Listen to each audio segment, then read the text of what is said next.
भारत की संस्कृति और इतिहास में त्योहारों का बहुत बड़ा महत्व है। पर्व और त्योहारों का सिलसिला पूरे साल देश के हर कोने में चलता रहता है, जिसकी एक लंबी सूची है। इन्हीं पर्वों में से एक खास पर्व है छठ पूजा।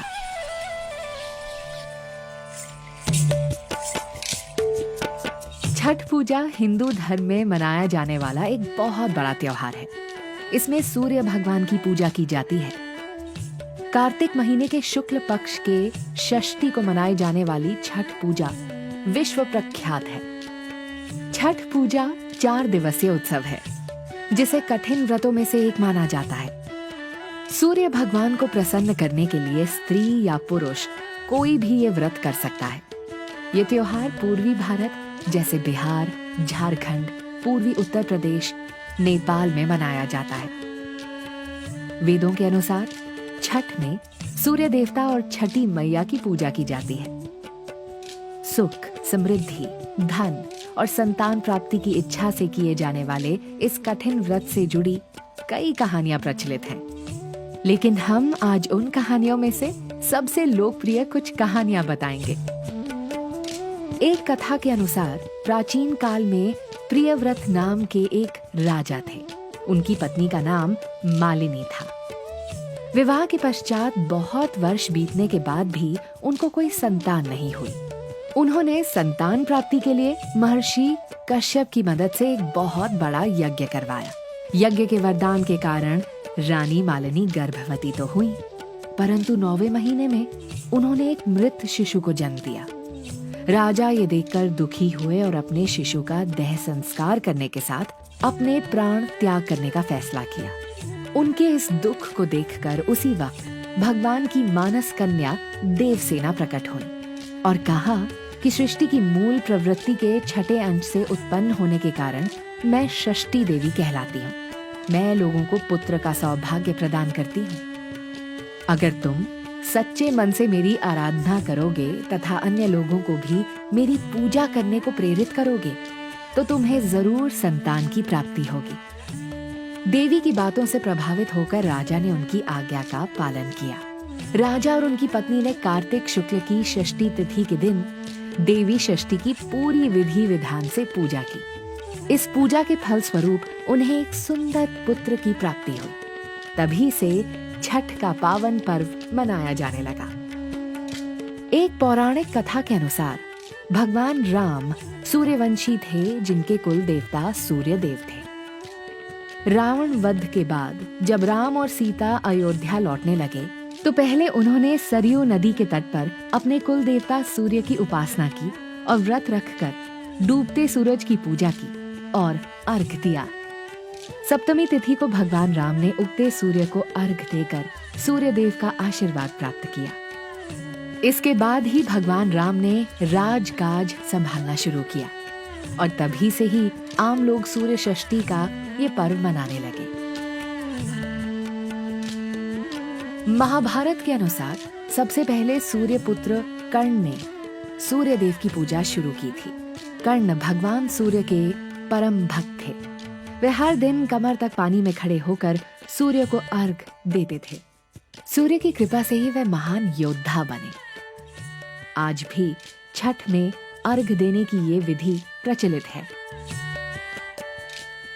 पांडवों की पत्नी द्रौपदी द्वारा भी सूर्य भगवान की पूजा की बात कही गई है। जब पांडव अपना सारा राजपाट जुए में हार गए, तब वनवास के दौरान द्रौपदी हर कार्तिक मास की शुक्ल पक्ष की षष्ठी को छठ का व्रत रखती थी। इस व्रत के प्रभाव से उनकी सभी मनोकामनाएं पूरी हुई थी और पांडवों को उनका राजपाट वापस मिल गया था।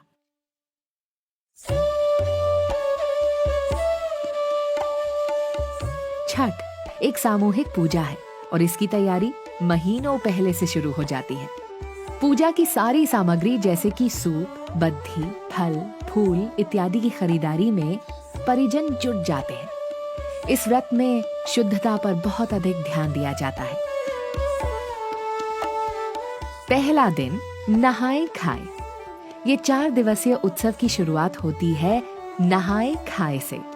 इसमें पूरे घर की अच्छे से साफ सफाई की जाती है। प्रसाद में चावल, चने की दाल और लौकी की सब्जी व्रती खुद बनाते हैं। पहले व्रत रखने वाले खुद प्रसाद खाते हैं, उसके बाद परिवार के बाकी सदस्य प्रसाद ग्रहण करते हैं। दूसरा दिन खरना। दूसरे दिन को खरना कहा जाता है। इसमें पूरे दिन व्रत रखा जाता है। प्रसाद के रूप में गेहूं की रोटी और खीर तैयार की जाती है। शाम को पूजा के कमरे की अच्छे से सफाई करते हैं। केले के पत्ते पर प्रसाद के रूप में रोटी, खीर और केले रखे जाते हैं। पूजा के बाद सब लोग प्रसाद ग्रहण करते हैं।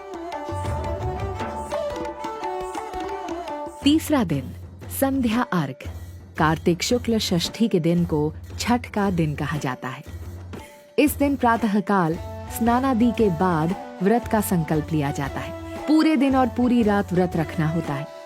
प्रसाद में ठेकुआ यानी गुड़, नारियल और आटे से बनी मिठाई बनाई जाती है। ठेकुआ को काफी लोग पसंद करते हैं और पूरे देश में काफी प्रचलित है। दोपहर में टोकरी और सूप तैयार की जाती है। हर टोकरी में कम से कम 5 ठेकुआ, केले, हल्दी पौधे के साथ, मूली पौधे के साथ, पान के पत्ते, बद्धी, सुपारी, कच्चे धागे से बनी हुई माला, मेवा, पानी वाला नारियल, गन्ने और बाकी जरूरी सामान सजाया जाता है। संध्या के समय इन पकवानों को बड़े बड़े बांस के डालों में भरकर नदी, तालाब, सरोवर के तट पर ले जाया जाता है ताकि सूर्यास्त की आराधना कर सके। पूरे रास्ते में व्रती दंडवत करते हुए जाते हैं और बाकी लोग उन्हें प्रणाम करते हैं। नदी के घाट पर सभी भक्त व्रत करने वाले जल में स्नान कर इन डालों को उठाकर डूबते सूर्य एवं षष्ठी माता को अर्घ देते हैं। परिवार के सभी सदस्य भी टोकरी के ऊपर पानी डालकर सूरज भगवान को अर्घ देते हैं। सूर्यास्त के पश्चात लोग अपने अपने घर वापस आ जाते हैं। चौथा दिन उषा अर्घ एवं पारण। कार्तिक शुक्ल सप्तमी के दिन उषा अर्घ और पारण का दिन कहा जाता है। चौथे दिन टोकरी में से पुरानी सामग्री हटाकर नई सामग्री रखी जाती है और सूरज उगने से पहले सभी लोग नदी के किनारे पहुंच जाते हैं। व्रत करने वाले सुबह के समय उगते सूर्य को अर्घ देते हैं। उसके बाद वे अपना व्रत तोड़ते हैं और छठ प्रसाद ग्रहण करते हैं। विधिवत पूजा पाठ करने के बाद प्रसाद का वितरण किया जाता है और इस प्रकार इस छठ पूजा का समापन किया जाता है। घर परिवार की सुख, समृद्धि और आरोग्यता के लिए छठ पूजा का व्रत जुड़ा हुआ है। ये फिल्म उन सभी व्रती को समर्पित है जो इतने कठिन व्रत को अपने परिवार के सुख समृद्धि के लिए पूरी आस्था से और श्रद्धा पूर्वक करते हैं। हमारा उनको कोटि कोटि नमन।